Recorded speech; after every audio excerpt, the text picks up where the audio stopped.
hatiku telah siap Tuhan untuk dengar firman-Mu. Kita berdoa. Pertolongan kita adalah di dalam nama Tuhan Pencipta langit dan bumi. Di dalam nama Tuhan Yesus Kristus, Tuhan dan Juru Selamat yang hidup, dan di dalam Roh-Nya yang kudus, penolong dan penghibur yang sejati. Turunlah atas kita sekalian kasih setia Allah Bapa, keselamatan di dalam Tuhan Yesus Kristus, dan pengertian oleh Roh Kudus lewat pemberitaan firman Allah. Yang lemah boleh dikuatkan, yang sakit disembuhkan, yang berbeban berat diberi kelepasan dan kelegaan. Amin. Kami siap menyambut kebenaran firman-Mu dalam nama Yesus Kristus. Haleluya. Sama-sama katakan amin. Shalom Bapak Ibu. Shalom. Saya percaya bahwa firman Tuhan yang berkata, tetapi carilah dahulu kerajaan Allah dan kebenarannya, maka semuanya akan ditambahkan kepada. Amin. Amin. Amin. Apa yang semuanya itu dijelaskan oleh Alkitab bahwa orang mencari yang namanya kelimpahan secara materi. Itu orang cari. Orang cari yang namanya kelimpahan kebahagiaan. Orang semua cari. Ya, makanan dan minuman, kemuliaan. Makanya dikatakan, lihatlah ya bunga bakung. Itu bunga bakung itu indah sekali yang di taman. Sebenarnya peruntukannya itu hanya tidak lama. Pagi dia mekar, sore dia sudah layu. Tapi itu didandani sedemikian rupa oleh Allah, didesain sedemikian rupa keindahannya, sehingga Tuhan Yesus katakan bahwa dalam kemegahannya, dalam kemewahannya, dalam merek baju yang dipakai oleh Salomo tidak pernah mengenakan seindah yang dikenakan keindahan dan kecantikan yang ada pada bunga bakung. Haleluya. Puji Tuhan. Itu kalau kita cari Tuhan, kalau kita cari kebenaran, maka itu ditambahkan untuk saudara dan saya. Amin. Amin. Amin. Nah, karena itu saya mengajak kita membahas satu tema, Bapak Ibu, ya, Pak Kades dan seluruh perangkat desa dalam pengurus koperasi dalam persekutuan doa air hidup. Ya, saya bersyukur diberi kesempatan untuk memberitakan firman Allah, dan tema firman Tuhan pada hari ini, Bapak Ibu, yaitu rahasia kelimpahan Ishak. Saya ambil dari Kejadian pasal 26 ayatnya yang ke-13, dikatakan di sana, dan orang itu menjadi kaya, bahkan kian lama kian kaya, sehingga ia menjadi sangat kaya. Jadi di dalam satu ayat disebutkan, ya, dia sangat kaya, kian kaya, dan sangat kaya. Jadi dalam satu ayat ini luar biasa. Jadi rahasia kelimpahan Ishak itu apa? Sementara kalau kita lihat perikopnya, saudara, ada satu situasi yang menimpa bangsa Filistin pada saat itu, terjadi yang namanya kekeringan, terjadi yang namanya kekurangan, sehingga terjadi kelaparan.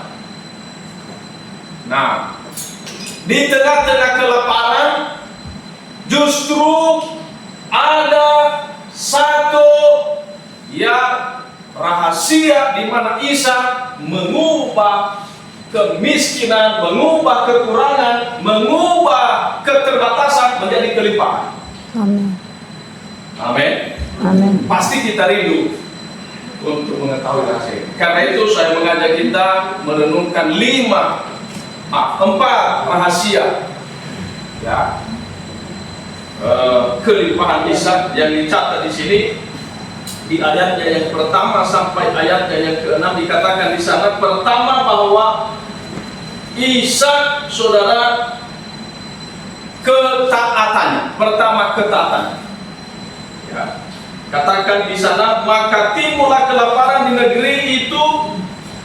Ya, ini bukan kelaparan yang pertama yang telah terjadi dalam zaman Abraham. Sebab itu Isa pergi ke Gerar kepada Abimelek, raja orang Filistin. Lalu Tuhan menampakkan diri kepadanya serta berfirman, janganlah pergi ke Mesir, diamlah di negeri yang akan ku katakan kepadamu.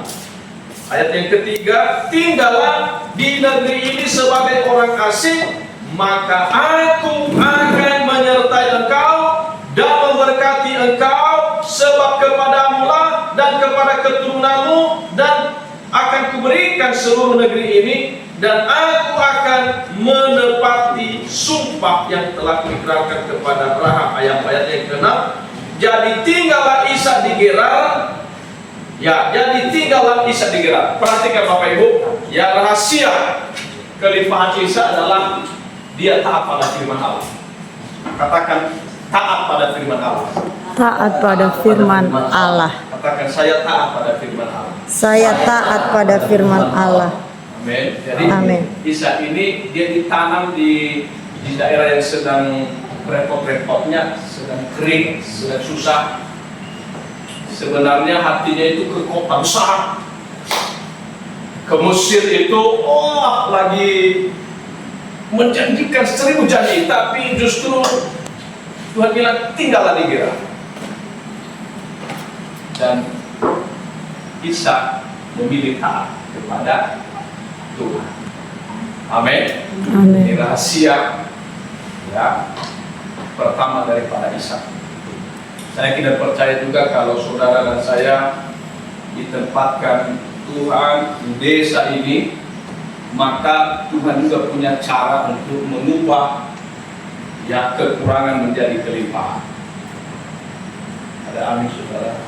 Amin. Saya percaya bahwa kita hadir di sini, kita ada di desa ini bukan suatu kebetulan, tapi memang Tuhan merancang, menempatkan kita, dan Tuhan tidak berhenti, Dia punya agenda untuk memberkati saudara saya. Amin. Yang kedua, rahasia kelimpahan Isa yang kedua, Bapak Ibu, yang kedua adalah Isa menabur. Ayatnya yang ke-12. Ya, ayat yang ke-12. Saya baca, maka menaburlah Isa di tanah itu, dan dalam tahun itu juga ia mendapat hasil 100 kali lipat, sebab ia diberkati Tuhan. Amin. Amin. Rahasia penyertaan Tuhan, rahasia berkat Tuhan terjadi ketika kita menabur. Ya, Isa bekerja, ya rajin, melakukan bagiannya dengan cara menabur, menanam, mengolah tanah. Itu rahasia yang kedua yang dikerjakan ya oleh Isa. Sehingga di waktu kering orang semua menyerah, tetap dia menanam, saudara. Dia minta kejeniusan, ya dia minta hikmah. Betul kering, betul nggak ada air, tapi dia tetap menanam, saudara. Dia tidak pasrah, saudara. Haleluya. Katakan haleluya. Haleluya. Saya mau menabur. Saya mau menabur. Amin, saudara. Jadi kalau kita menabur secara profetik, menabur secara pikiran, ya, imajinasi kita, dan menabur dengan tangan kita, saya percaya, ya, tadi Pak Kadis bilang, nggak tahu nanti bagaimana koperasi Merah Putih kita. Mari kita bangun satu keyakinan mulai dari pikiran kita bahwa kali ini, ya, usaha koperasi di desa ini berhasil. Amin. Amin. Amin. Harus dimulai dari keyakinan, saudara. Tidak pernah ada satu keberhasilan tanpa dimulai daripada Keyakinan.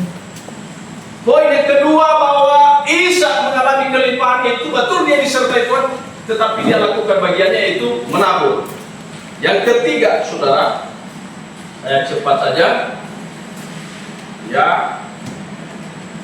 berkemah menggali sumur. Berkemah menggali sumur, ayatnya yang ke-17. Saya baca ayat 17 dan 18. Jadi pergilah Ishak dari situ dan berkemahlah ia di lembah Gerar, dan ia menetap di situ. Ayat 18. Kemudian Ishak menggali kembali sumur-sumur yang digali dalam zaman Abraham ayahnya, dan yang telah ditutup oleh orang Filistin sesudah Abraham mati. Disebutkannya nama sumur-sumur itu menurut nama-nama yang telah diberikan oleh ayahnya. Ayat yang ke-25. Sesudah itu Ishak mendirikan mesbah di situ dan memanggil nama Tuhan. Ia memasang kemahnya di situ, lalu hamba-hambanya menggali sumur di situ.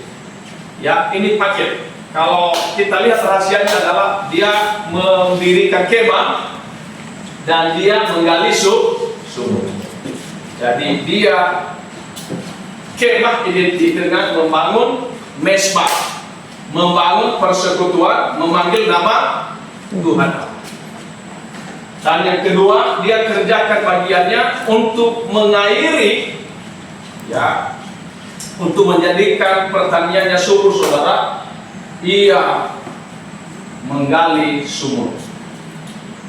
Jadi sumur-sumur yang sudah dipenuhi oleh, ya, apa namanya, tumbuhan-tumbuhan, dan bahkan sudah ditutup secara sengaja ditutup, ya, Abraham dulu yang membangun, lalu anaknya, ya, itu mulai membersihkan.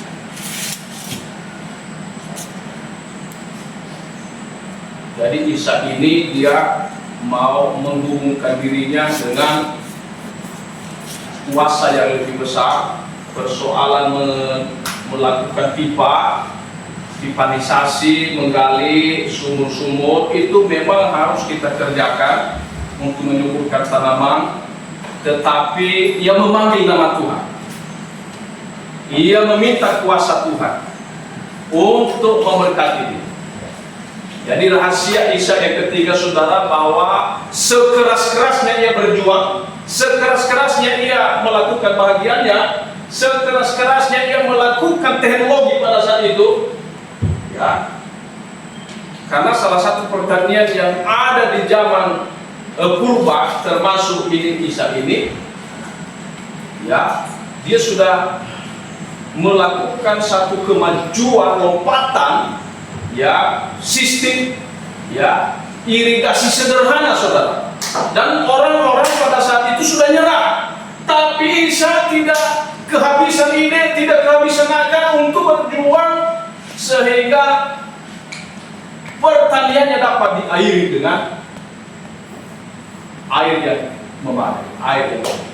Jadi rahasia ketiga, saudara, yang dilakukan oleh Ishak adalah berkemah, meminta pertolongan Tuhan, fokus, live in, ya, dan juga menerapkan sistem, ya, teknologi sederhana pada saat itu, ya, sehingga tanaman-tanaman pertaniannya itu dialiri dengan air. Ini luar biasa, ya. Kalau kita kembangkan lagi ini, Pak Kades, bahwa, ya, kita rindu juga Ya, dalam menerapkan firman Tuhan ini kita belajar dari Ishak, para petani kita, untuk melihat kegigihan Ishak, ya, menggali sumur-sumur, dan tidak hanya itu, dia juga di dalam bekerja menggali, memanggil nama Tuhan. Dan ini bagian yang ketiga yang dikerjakan oleh Ishak. Dan yang terakhir, Bapak Ibu Saudara, yang menjadi rahasia kelimpahan Ishak, ia mengubah kekeringan menjadi kesuburan, ia mengubah kekurangan dan kemiskinan menjadi kelimpahan. Yang dilakukan oleh Ishak adalah ia suka damai. Katakan suka damai. Suka damai. Tidak suka bertengkar. Tidak suka bertengkar. Amin. Amin. Ini mendatangkan berkat, saudara. Dan memang di mana ada kesatuan, kata firman Tuhan, di situ Allah memerintahkan berkat-berkat. Amin.